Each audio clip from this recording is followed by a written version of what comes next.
UDF और LDF. अब UDF और एलडीएफ क्या है? एक सिक्के के दो पहलू हैं भाई। दोनों जमात और हमास के सामने नतमस्तक। इससे ज्यादा ट्रांसपेरेंसी क्या चाहिए? अब अगली बार क्या प्लेन पे कांग्रेस को बांध के ले जाए? कांग्रेस पार्टी पाकिस्तान की लाइन को आगे बढ़ाते हुए बोलती है कि भाई प्लेन कितने गिरे। मैं बोलता हूँ प्लेन कितने गिरे वो महत्वपूर्ण है या ये महत्वपूर्ण है कि पाकिस्तान की ठुकाई कैसे हो। कांग्रेस के कार्यकर्ता ने एक बार कहा कि राहुल गांधी हमारी पार्टी के पप्पू है और उन्होंने प्यार से कहा, तो कांग्रेस ने उस कार्यकर्ता को निष्कासित कर दिया। हम तो कहते हैं राहुल गांधी सबसे बड़े स्टार प्रचारक है, हमारी पार्टी के स्टार प्रचारक। उनसे बड़ा देश में हमारे लिए एसेट नहीं है, हम तो एसेट मानते हैं राहुल जी को। राहुल जी आजीवन इंडिया अलायंस के नेता बने रहे। मैं तो कामना कर रहा हूँ, शुभकामनाएं दे रहा हूँ। हटाने के लिए कौन आतुर है? एक टांग पे टीएमसी खड़ी है, एक टांग पे आरजेडी खड़ी है, एक टांग पे डीएमके खड़ी है, एक टांग पे अखिलेश जी की पार्टी। राहुल हटाओ, राहुल हटाओ, राहुल हटाओ। या पार्टी से मुझे इसलिए निकाला गया क्योंकि मैंने राहुल जी से कहा कि राहुल जी ताजपोशी मुगल सल्तनत में पार्टी इंस्टीट्यूशन होती है, पार्टी पारिवारिक जागीर नहीं होती। राहुल गांधी युवा है, 56-57 साल हो गई उनकी, वो युवा है और शहजाद युवा नहीं है। यही प्रॉब्लम, क्योंकि मेरा बाप राहुल गांधी का राजीव गांधी नहीं है। ठीक है, तो फिर भाई जो अच्छी स्विमिंग करता है, बाइक राइड करता है, तो क्या बोलते हैं, आयरन मैन में जाए ना। ये जिम के बाउंसर बने, प्रधानमंत्री बनने के लिए ये आवश्यकता है जिम देश के प्रधानमंत्री बनना है कि जिम का बाउंसर बनना है। कुछ लोगों की जो एलिट लोग हैं कि वो युवा केवल उनको एलिट लोगों को ही मानते हैं। धुरंधर, क्योंकि लियारी राज को उन्होंने समाप्त किया। आत्मा सही जगह पे है, शरीर गलत जगह पे है। आत्मा भारत के साथ है, अच्छा, शरीर भारत के खिलाफ है। आत्मा भारत के साथ है या आत्मा आजकल भारतीय जनता पार्टी के साथ है? गैस लाइटिंग मुझे नहीं लगता जेनजी टर्म है। गैस लाइटिंग मतलब जो राहुल गांधी देश के साथ करते हैं कि भाई मैं हार गया और मैं नहीं हारा, तुमने हराया मुझे। डेलुलू तो राहुल जी जो है उसका नहीं है कोई सोलुलू, वो है डेलुलू, डेलुलेशन में रहते हैं तो। नमस्कार, आप देख रहे हैं दी एज और मैं हूं आपके साथ प्रमोद तिवारी। और जैसा कि आप बैकग्राउंड देख के समझ पा रहे होंगे, इस वक्त मैं मौजूद हूं भारतीय जनता पार्टी के हेडक्वार्टर्स में। और यहां पे मेरे साथ एक बेहद खास शख्स मौजूद हैं, एक ऐसे शख्स जिनको आप हर शाम टीवी डिबेट्स में देखते होंगे। भारतीय जनता पार्टी का युवा चेहरा है, काफ़ी प्रखर हैं, काफ़ी मुखर हैं और काफ़ी बेबाकी से भारतीय जनता पार्टी का पक्ष रखते हैं। युवा चेहरा हैं तो सोशल मीडिया पर भी वायरल हैं, काफ़ी फेमस हैं, अक्सर वायरल होते रहते हैं। लोग इनके विट, इनके ह्यूमर और इनके रूथलेसनेस को पसंद करते हैं, वहीं कुछ लोग इसकी आलोचना भी करते हैं। तो हमने सोचा क्यों ना आज इनसे बातचीत कर इनको अच्छे तरीके से समझने की कोशिश की जाए और साथ ही कुछ ज्वलंत मुद्दों पर उनसे बातचीत की जाए। तो हमारे साथ इस वक्त मौजूद हैं भारतीय जनता पार्टी के राष्ट्रीय प्रवक्ता Shehzad Poonawalla. Welcome to the edge Shehzad, कैसे हैं? स्वागत है हमारे पार्टी के मुख्यालय में, ये केंद्रीय कार्यालय है हमारा जी। कैसे हैं शहजाद? बहुत बढ़िया। हम लोग 4 राज्यों में और 1 यूनियन टेरिटरी में कमल खिलाने वाले हैं, तो बहुत ही उत्साहित है। माहौल कैसा है इस वक्त पार्टी के भीतर? मुझे लगता है पार्टी हर चुनाव को, हम चुनाव को और लोकतंत्र को बड़ी अहमियत देते हैं और हर चुनाव हमारे लिए एक लोकतंत्र का सेलिब्रेशन, एक मानो एक पर्व की तरह होता है। तो हम चुनाव में सब कुछ झोंक देते हैं क्योंकि जनता के पास जाने का अवसर होता है।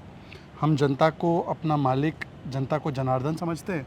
प्रधानमंत्री भी बोलते हैं कि वो प्रधान सेवक है, तो सेवक भाव के साथ हम जनता के बीच जाते हैं, उनकी समस्याएं, उनकी आकांक्षाओं को प्रतिबिंबित करते हैं। अगर हमारी सरकार है तो क्या काम किए हैं वो गिनाते हैं। असम में जैसे हम तीसरी बार सरकार बनाने वाले हैं और जहाँ पे हमारी सरकार नहीं है, 15 साल से बंगाल में आप देख ही रहे हो कि किस प्रकार का खूनी शासन, कुशासन, कमीशन, करप्शन और काला कालखंड वहाँ पर छाया हुआ है। तो वहाँ पर भी लोग उत्साहित है कि वहाँ पर भी कमल खिलाना है। देखिए शहजाद, अगर मैं प्रैक्टिकलिटी की बात करूं तो ये 5 राज्य के चुनाव बड़े मुश्किल हैं भारतीय जनता पार्टी के लिए, क्योंकि इसमें से चलते बात करें, असम को अगर हम छोड़ दें तो कई राज्य ऐसे हैं जहां भारतीय जनता पार्टी अभी तक कुछ खास कमाल दिखा नहीं पाई है। 15 साल ऐसा नहीं है। पहले तो मैं आपको करेक्ट कर दूं कि 4 राज्यों और 1 यूनियन टेरिटरी में, पुदुचेरी में हमारी सरकार, एनडीए की सरकार है, तमिलनाडु में हम लीडिंग ऑपोजिशन, केरलम में यूडीएफ और एलडीएफ। अब यूडीएफ और एलडीएफ क्या है? एक सिक्के के दो पहलू हैं भाई। दोनों जमात और हमास के सामने नतमस्तक, दोनों एंटी इंडिया फोर्सेस के साथ, दोनों जो है सबरीमला गोल्ड लूट में शामिल, दोनों भ्रष्टाचार के माहिर, और वहाँ पे ऑल्टरनेटिव कौन है? भारतीय जनता पार्टी। तो वहाँ पे भी हम ऑपोजिशन में हैं, मेन ऑपोजिशन में। असम में तो 10 साल हमारी सरकार है ही। नॉर्थ ईस्ट तो बिना कांग्रेस के अब पूरा मुक्ति हो चुका है, नॉर्थ ईस्ट कांग्रेस मुक्त हो चुका है। और पश्चिम बंगाल में 2021 में हम लोग 77 सीट पे आए। कहाँ से यात्रा शुरू हुई? 3 सीट से। 2016 में हम लोग की पार्टी मात्र कुछ % वोट के साथ वहाँ पे शुरू हुई, 3 सीट से 77 सीट। आज हमारा 40% वोट है, बुरी से बुरी स्थिति में भी। तो 2016 से लेकर 2026 में 40% वोट बंगाल में, कभी कल्पना की थी? और अब तो सरकार बनाने वाले। सिद्धार्थ, मैं बंगाल की बात करता हूँ। 2019 में 18 सीटें थी लोकसभा की। भारतीय जनता पार्टी के कार्यकर्ताओं के बीच उत्साह था कि 21 में सरकार बन जाएगी, नहीं बनी। 24 के लोकसभा चुनाव में सीटों में कमी आई। तो आखिर वो कौन सा कोड है बंगाल का जो भाजपा क्रैक नहीं कर पा रही है, या इस बार आप लोग इतने उत्साहित हैं और इतने विश्वास है आपके अंदर कि इस बार वो जो कोड है वो क्रैक हो जाएगा? देखिए, ऐसा है, पहले तो ये विधानसभा के चुनाव है, तो विधानसभा की तुलना लोकसभा से नहीं करी जा सकती है। लोकसभा में मुद्दे अलग होते हैं, विधानसभा में मुद्दे अलग होते हैं। अगर कंपेयर करना है तो विधानसभा टू विधानसभा कीजिए। 16 में क्या थे, 21 आते आते कहाँ तक खड़े हो गए हम लोग, और अब 21 से लेकर जब 26 आया है तो अब कुछ फैक्टर्स देखिए। ये चुनाव ममता बनर्जी को रिपोर्ट कार्ड देना है अपने 15 वर्ष के शासन का। विक्टिम कार्ड खेलने से या डाइवर्जन कार्ड खेलने से या डिवीजन कार्ड खेलने से कुछ होगा, हासिल नहीं होगा। आज बंगाल के मुद्दे क्या है? बंगाल का मुद्दा ये है कि 30 लाख युवाओं की नौकरी छिन गई है। वहाँ पर 6,800 फैक्ट्रीज बंद होकर बाहर चली गई है। बंगाल में आज जिस प्रकार की घुसपैठ हुई है, जिसकी वजह से बंगाली का अधिकार जो है वो मारा गया है। वहाँ पर आरजीकर से लेकर संदेशखाली से लेकर एक के बाद एक महिलाओं पर जो अत्याचार हुए हैं, और ममता बनर्जी की सरकार माँ माटी मानुष तो कहती है, परंतु वो बलात्कारी, बाहरी और बाबरी इसके साथ खड़ी हुई है। तो महिला सुरक्षा को लेकर भी बहुत बड़ी चिंता है। तो ये मेन मुद्दे हैं पश्चिम बंगाल के, कि वहाँ पर जुडिशियल ऑफिसर भी वो भी सुरक्षित नहीं है, और सुप्रीम कोर्ट को इंटरवीन करना पड़ता है और कहना पड़ता है कि भाई जुडिशियल ऑफिसर अगर सुरक्षित नहीं है तो पश्चिम बंगाल में क्या होगा। तो मुझे लगता है कि इन मुद्दों पर जब जवाब नहीं होता तो ममता बनर्जी कभी बोलती है फ़िश खाने नहीं देंगे। अब बताइए, असम में जो पर कैपिटा कंजम्पशन है फ़िश का ज़्यादा है, त्रिपुरा में ज़्यादा है बंगाल से, और जो बंगाल की भी जो फ़िश है वो फ़िश गुजरात से आती है। आपको पता है, हिल्सा फ़िश जो है गुजरात से आती है।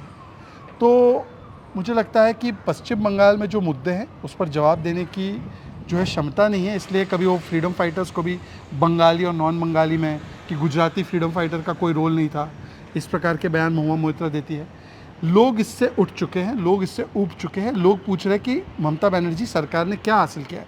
एक समय था बंगाल जीडीपी में लगभग 20% कंट्रीब्यूट करता था, आज 1% नहीं है। तो ये इकोनॉमिक टर्मोइल, जो वहाँ की लोगों की समस्या है, महिला सुरक्षा, ये मुद्दे हैं और इस पे जवाब देना होगा पश्चिम बंगाल। तो सरदार, आप लोगों को लगता है कि भारतीय जनता पार्टी जो है वो इन मुद्दों को प्रखरता से उठा पा रही है? क्योंकि मैं आपको उदाहरण देता हूँ। बंगाल की राजनीति आजकल की मैं बात करूँ तो धर्म के इर्द गिर्द घूम रही है। Bharatiya Janata party Muslim appeasement का आरोप लगा रही है, वहाँ से हिंदुत्व को। नहीं, ये आरोप नहीं है, ये हकीकत है भाई। मुस्लिम तुष्टीकरण ममता बनर्जी ने खुद ने कहा है कि भाई ऐसा है कि मैं तो मुसलमानों को अपना वोट बैंक मानती हूँ, वो एक दुधारू गाय की तरह है, कभी कभी गाय की लात खानी पड़ती है, उनका ऑफिशियल स्टेटमेंट है। सीए का कानून आया, दंगे बंगाल में करवाए गए। वक्फ का कानून आया, दंगे बंगाल में करवाए गए। रोहिंग्या को बोलती है कि रोहिंग्या को मैं बचाऊंगी और रोहिंग्या को हाथ लगाया तो मैं वहाँ पे जिस प्रकार की स्थिति निर्माण कर दूंगी। ये तुष्टीकरण की राजनीति है। बंगाल का जो बजट अभी पेश हुआ, मदरसे के लिए 5,000 करोड़ दिया गया। कितना? 5,000 करोड़। नॉर्थ बंगाल को 900 करोड़ मिला, आईटी डिपार्टमेंट को 1400 या 1200 करोड़ मिला, इरिगेशन को 1200-1300 करोड़ मिला। इरिगेशन को जितना मिला उससे 4 गुना ज़्यादा पैसा मदरसे को दिया गया। ये तुष्टीकरण नहीं है क्या? रामधेनु बोलते हैं, रेनबो है ना, रेनबो, उसको रामधेनु बोलते हैं। इतनी तुष्टीकरण कि भाई राम का नाम हटाकर रंगधेनु कर दिया। और जागो माँ अगर कोई गायिका गाती है तो उसको पीट दिया जाता है, पर वो बाबरी जिंदाबाद बोलते फिर रहा है हुमायूं कबीर, उसको अरेस्ट नहीं उनका तो करते। कहना है कि हुमायूं कबीर आपके बी टीम है। तो उनको मंत्री क्यों बनाया था? हुमायूं कबीर हमारे साथ मंत्री बना क्या? वो तो कह रही हैं कि वो लोकसभा का चुनाव लड़ चुके हैं अरे भारतीय जनता लोकसभा पार्टी का के टिकट चुनाव पे। लड़ने के बाद उसको जब हमने लात मार के निकाला तो कौन सी पार्टी में शामिल हुआ? लास्ट पार्टी कौन सी थी उसकी? तृणमूल। लास्ट पार्टी कौन सी? किसने मंत्री बनाया उसको? कांग्रेस ने सबसे पहले टिकट दिया हुमायूं कबीर को, फिर उसके बाद वो विधायक बना, फिर वो तृणमूल कांग्रेस गया, वहाँ पे विधायक मंत्री बना, फिर उसके बाद एक छोटे से कालखंड के लिए वो आया होगा लोकसभा के चुनाव के समय, उसको हमने निकाल दिया, निष्कासित कर दिया, तो फिर से वो तृणमूल गया, और तृणमूल के बाद जब ये बाबरी जिंदाबाद बोल, चलिए 100 बात की एक बात, आप अरेस्ट करो ना उसको। जो जागो माँ बोलती है, इतना पवित्र संगीत हमारा बंगाल का, देश का, माँ दुर्गा की स्तुति, वो बोलने वाली को तो अरेस्ट किया जाता है, जय श्री राम बोलो तो अरेस्ट हो जाते हैं, और वो बाबरी जिंदाबाद बोल रहा है उसको अरेस्ट नहीं करती। ममता बनर्जी करेंगे कि कोई और करेगा? अच्छा शहजाद, ये तो खैर चुनाव की बात होगी। आज देश में एक ज्वलंत मुद्दा है और बीजेपी इसको ज्वलंत मुद्दा मानती है, क्योंकि बीजेपी के तमाम मुख्यमंत्री अलग अलग राज्यों में इस जन आक्रोश रैली को संबोधित करें। उनका कहना है कि विपक्ष जो है वो महिला विरोधी है, उसने विमेन रिजर्वेशन बिल को रोक दिया। अब विपक्ष का कहना है कि हमने तो विमेन रिजर्वेशन बिल जो है वो सर्वसम्मति से पारित किया था, सरकार की मंशा नहीं है महिलाओं को आरक्षण देने का, इसीलिए वो डीलिमिटेशन के बहाने से अटकाने के लिए इस बिल को लेकर आई। तो इस पर आप क्या कहेंगे? सबसे पहले तो विमेंस रिजर्वेशन बिल की यात्रा 1996 में शुरू होती है। उस समय कांग्रेस की सरकार थी, समर्थित सरकार थी, कांग्रेस चाहती तो समर्थन दे के पास करवा देती। 98 में वाजपेयी जी की सरकार आई, वाजपेयी जी ने 1 नहीं 2 नहीं 3 नहीं कई बार प्रयास किया, 4 बार प्रयास किया कि भाई कांग्रेस समर्थन दे दे, हम पारित करवा दे। वाजपेयी जी की सरकार कोई फुल मेजोरिटी की सरकार नहीं थी। फिर यूपीए की सरकार आई 2004 से लेकर 14 के बीच में, पहली बार उन्होंने राज्यसभा में 2008 में ये बिल लाया। वहाँ पे समाजवादी पार्टी ने विरोध किया, आरजेडी ने विरोध किया, जो इनके साथी थे। तो राज्यसभा में पारित कैसे हुआ बिल? बीजेपी के समर्थन से। मतलब बीजेपी ने बाईपार्टिजनशिप्स बता के 31 साल से लटके हुए प्रोजेक्ट को आगे बढ़ाने की ईमानदार प्रयास किया। अब हमने जब 2019 के बाद हमारी सरकार फिर से आई अच्छी मेजॉरिटी के साथ, तो हमने इस बिल को पारित किया। पर एक रिक्वायरमेंट होती है, अगर रिजर्वेशन देना है महिलाओं को तो नेसेसरली वो रिजर्वेशन जो सीटें हैं वो 543 में दे सकते थे या बढ़ा के दे सकते थे। पहले का अनुभव ये रहा कि अगर 543 पे देते तो लोगों की एग्जिस्टिंग सीट पे रिजर्वेशन लगता। इसका मतलब रोटेशन में रिजर्वेशन चेंज होती रहती है।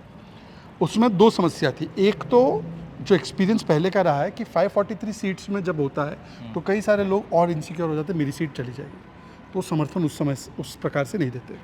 दूसरा, रोटेशन करने की वजह से ये होता कि भाई एक सांसद है, वो 5 साल सांसद रहे, फिर उसकी रोटेशन में चली जाए तो गवर्नेंस में भी अफेक्ट हो सकता है। तो हमने इसका एक वे आउट ये निकाला कि 2023 में हमने ये प्लान किया कि एक डिलिमिटेशन होगा, जो फ्रीज उठेगा डिलिमिटेशन से 26 में, सेंसस होगा, डिलिमिटेशन होगा, उसके बाद सीटें जो है वो बढ़ेगी, उस पर हम लोग 1/3 रिजर्वेशन देके, ना किसी की सीट जाने का डर है, ना रोटेशन वाला चक्कर है, और जो रिफ्लेक्ट करेगा पॉपुलेशन की रियलिटी को, सब मान्य थे। अब उसमें अलग अलग परिस्थितियों की वजह से सेंसस में डिले है। अब सेंसस प्रोसेस शुरू हुआ है, 27 तक वो ख़त्म होगा, 27 में ख़त्म होगा तब डिलिमिटेशन इटसेल्फ एक एक्सरसाइज है जिसको 1.5-2 साल लगेंगे, चैलेंज भी होगा। तो अगर वैसे प्रोग्राम पे जाएंगे तो वो 29 से पहले लागू नहीं हो सकेगा।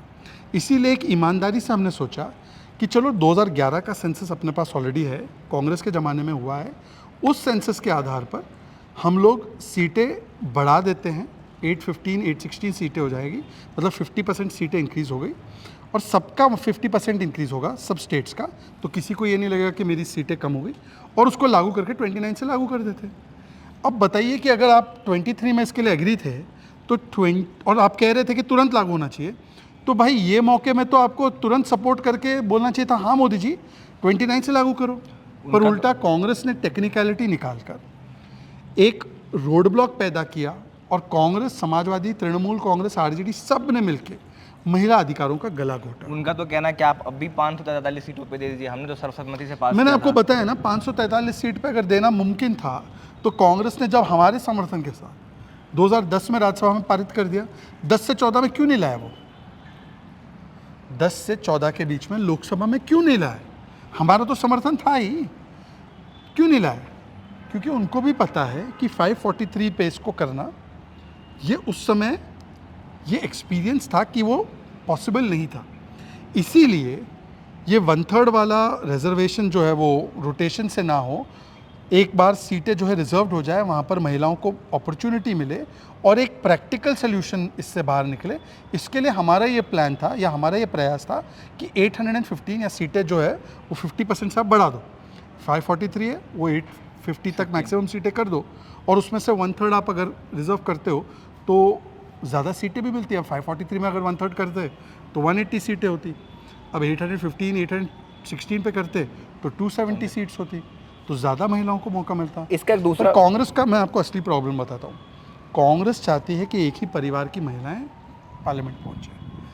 पंचायती तक तो ठीक है, एमएलए और एमपी नहीं बनाना है उनको। उनको चाहिए कि केवल गांधी वाड्रा परिवार की, डिम्पल यादव और ऐसी जो बड़ी घर की महिलाएं हैं वही पहुँचे। और इसीलिए आप देखिए ना, पप्पू यादव का क्या स्टेटमेंट आया अभी, हम जब ये रिकॉर्ड कर रहे हैं तो पप्पू यादव का आज ही का, कल ही का स्टेटमेंट है कि 90% महिलाएं सोकर वो आगे बढ़ती है राजनीति में। ये सोच है इनकी।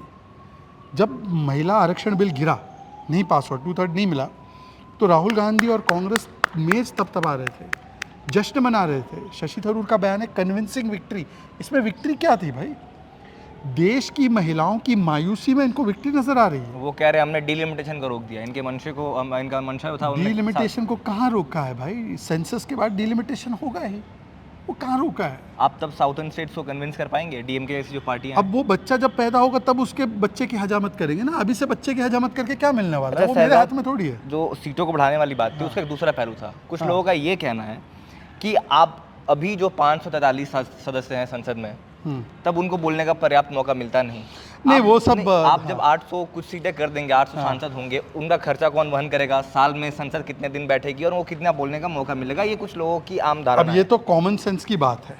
कॉमन सेंस की बात है कि अगर हम लोग 543 से बढ़ाकर 815 करते हैं सांसद, तो नेचुरली संसद का समय, संसद में बोलने का मौका भी बढ़ेगा। ये नेचुरल बात है। क्या उस रीज़न से इन्होंने वुमेन्स रिजर्वेशन को रोका? मतलब कि अब तो मतलब क्या हो रहा है पता है कि रोक दिया, अब बहाने ढूंढो जस्टिफाई करने के। ये कुतर्कता की कौन सी शिखर पर जाकर बैठे हैं भाई कि ज़्यादा बोलने का समय नहीं मिला? अरे आने तो दो महिलाओं को। आप अगर इतने ही शुभचिंतक हो तो राहुल गांधी का जो ये वो महिला रिजर्वेशन पे शुरू करते हैं और जादूगर, चिल्ड्रन मैजिक शो देख रहे थे, मैं भारत जोड़ो यात्रा में मेरे घुटना खराब हो गया, ये सारी बातें छोड़ के वो समय दे देना नए सांसदों को बोलने का। अच्छा शहजाद, कुछ लोगों का ये भी कहना है कि ये चूँकि पिछले 10-12 सालों में सरकार की पहली ऐसी मेजर पहल है जो कामयाब नहीं हो पाई है संसद में। लोग बीजेपी पे ये भी आरोप लगाते हैं कि बीजेपी कभी भी अपोजिशन पार्टीज को कॉन्फ्रेंस में लेने का प्रयास नहीं करती। उनका ये कहना है कि अगर आप 50% प्रोपोर्शनेट इंक्रीज की बात कर रहे हैं सीट में, तो आप रिटर्न में प्रावधान में लेकर आते हैं। बोला था अमित शाह जी ने, तो वो बिल में क्यों नहीं था? लोगों का ये कहना है। सुनिए,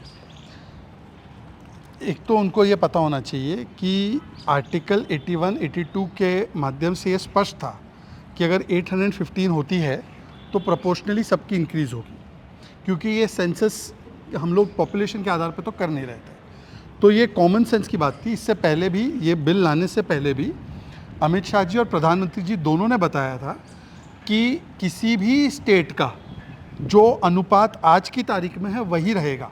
ये उन्होंने पहले भी बोला था। जब बिल आया, संविधान में लिखा हुआ है, संविधान के हिसाब से ही चलना है। फिर भी अमित शाह जी ने अपने वक्तव्य के समय, आपको याद होगा वो एक्सचेंज, वहाँ से बात आई ये 50% का लिख के क्यों नहीं देते, तो अमित जी खड़े होकर बोले कि 1 घंटा दे दो, मैं चेंज करके लाता हूँ, सबको कॉपी डिस्ट्रीब्यूट कर देता हूँ। तो हाँ क्यों नहीं बोला भाई? आप लिखित में चाहते थे, गृह मंत्री ने बोला कि नहीं बोला कि 1 घंटे में लाता हूँ? बोला था। तो फिर क्यों हाँ नहीं आए वहाँ से? फिर चेंज हो गया। तो पहले रिटर्न में क्यों नहीं आया? अरे भाई चलो, पहले रिटर्न में नहीं आया, अब तो देने को तैयार थे ना, देने को तैयार थे ना, तो क्यों नहीं किया एक्सेप्ट? अब ये तो यही बात हो गई ना कि मैं अगर रिटर्न में देता तो फिर वो बोलते कि यहीं पे फुल स्टॉप लगा है। फिर मैं उसको वो भी देता तो बोलते कि भाई ये अब ये ठीक नहीं है। मतलब कि कोई ना कोई बहाना ढूंढना। मैं आपको इसके दूसरा उदाहरण देता हूँ। जीएसटी परिकल्पना किसकी थी? कांग्रेस की। कांग्रेस की थी। हाँ, लाए हम, विरोध किसने किया? कांग्रेस ने। चलिए। उनका कहना था कि आप इस सुनिए रूप में लेके आए वो सही नहीं था। हाँ, वहीं टेक्निकलिटी। हाँ, ठीक है। ओआरओपी की परिकल्पना किसकी थी? कांग्रेस की। 40 साल में ओआरओपी लाए, नहीं ला पाए। हम लाए तो उसका नुक्स निकालना शुरू किया कि नहीं किया? चलिए उसके आगे बढ़िए। आप बताइए, यूनिफॉर्म सिविल कोड संविधान में किसने डाला? कांग्रेस ने। हाँ, कौन सी? संविधान सभा। गोवा में लागू किसने किया? कांग्रेस ने। आज हम यूसीसी लाते हैं तो कौन विरोध करता है? बोलो। कांग्रेस करती है। अब अब देखो, बताओ, मुझे बताओ कि उनका कहना है कि आप पे भरोसा नहीं है उन्हें। आप एक धड़े की सी बात करते हैं। उनके भरोसा करने नहीं करने से, जैसे बोलते हैं ना, मैं वो शब्द नहीं इस्तेमाल करता हूँ, कुछ फ़र्क नहीं पड़ता।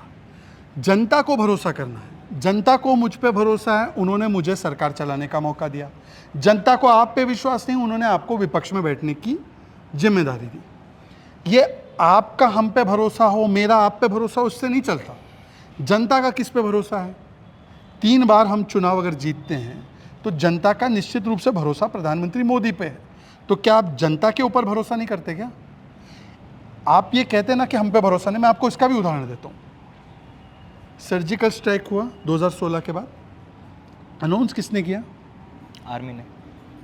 फिर से बोलना। आर्मी ने। मानते हैं? क्या बोला? खून की दलाली। आर्मी ने अनाउंस किया ना, माना? आर्मी की बात मानो ना, आर्मी की मानी। बालाकोट एयर स्ट्राइक हुआ, बालाकोट एयर स्ट्राइक किसने अनाउंस किया? एयरफोर्स ने किया था। बालाकोट में क्या बोलते हैं? चील कौवे मरे। एयरफोर्स की मानते हैं?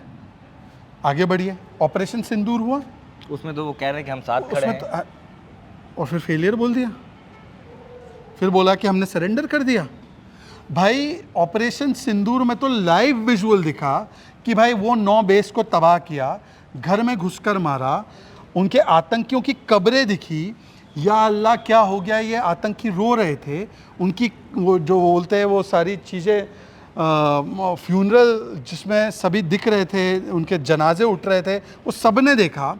पाकिस्तान के डिप्टी प्राइम मिनिस्टर ने माना और प्राइम मिनिस्टर ने माना कि भाई कितना बड़ा उन्होंने तबाही कर दिया भारत की सेना ने, उसके बाद भी नहीं माना और फेलियर बोला। बोला कि नहीं बोला फेलियर? सर, कांग्रेस यही कहती है कि अगर हम बीजेपी की लाइन पे ना चले तो हमें एंटी नेशनल कह देते हैं। मेरी लाइन पे मत चलो।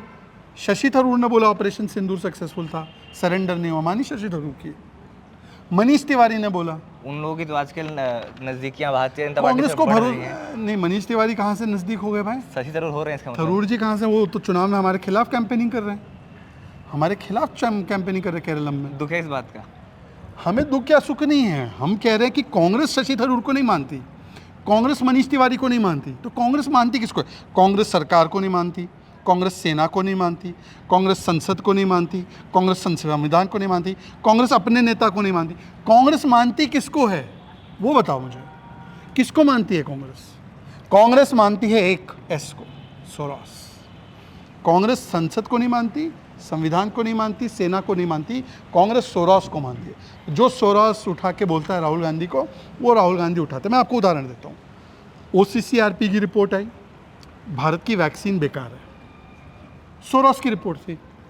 हिंडनबर्ग की रिपोर्ट आई कि भारत में आर्थिक अस्थिरता है, हिंडनबर्ग की रिपोर्ट सुप्रीम कोर्ट ने खारिज की, सोरॉस की रिपोर्ट है।